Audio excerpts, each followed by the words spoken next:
রোহান, একটা কথা বলি। হুম। মানুষের জীবনে না স্ত্রী হলো সবচেয়ে পরম ধন।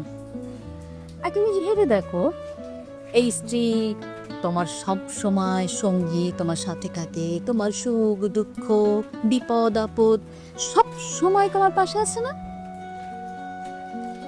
তুমি যদি অসুস্থ হও, সবচেয়ে বেশি কষ্ট পায় কিন্তু এই মানুষটা।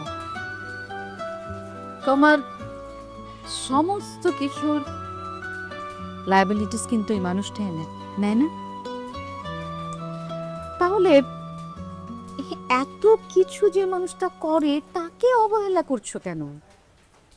না, আমি তো অবহেলা করছি না, কিন্তু আমার ওয়াইফের থেকে আমারও তো কিছু এক্সপেকটেশন আছে, তাই না? ডেফিনেটলি আছে, এবং সেটা তুমি যদি না চাইতেই পেয়ে যাও, পাও না।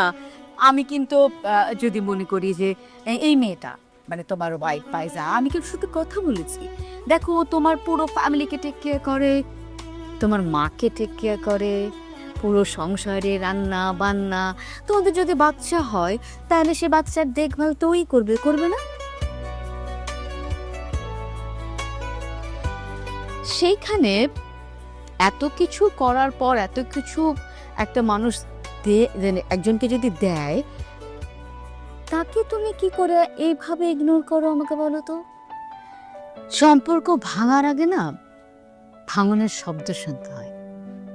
কখনো তো একবারও ভেবে দেখেছো যে মানুষটা তোমার এত প্রিয়, যাকে তুমি এত ভালোবাসো, সে মানুষটা তোমার থেকে দূরে সরে গেলে তুমি কখনো তাকে ছুঁয়ে দেখতে পারবে না, কখনো তুমি তাকে কাছ থেকে স্পর্শ করতে পারবে না, পরম আবেগেও জড়িয়ে ধরতে পারবে না। এর থেকে দুঃসংবাদ আর কিছু হতে পারে বলো? রোহান, জীবনে চলার পথে তুমি অনেক মানুষ পাবে, কিন্তু প্রিয় মানুষ পাবে না।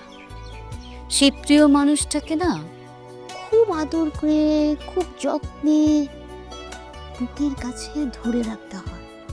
আমার কেন জানি মনে হয় এই মানুষটার কাছে you are the special one, you are the different one. Can you imagine?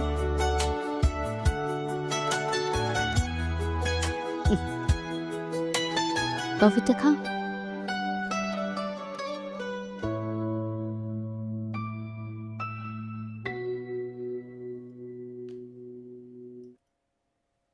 কিন্তু প্রিয়জন কিন্তু আর আসবে না। প্রিয়জন সহজে আসেও না, ছেড়ে গেলেই কিন্তু হেরে যাবে।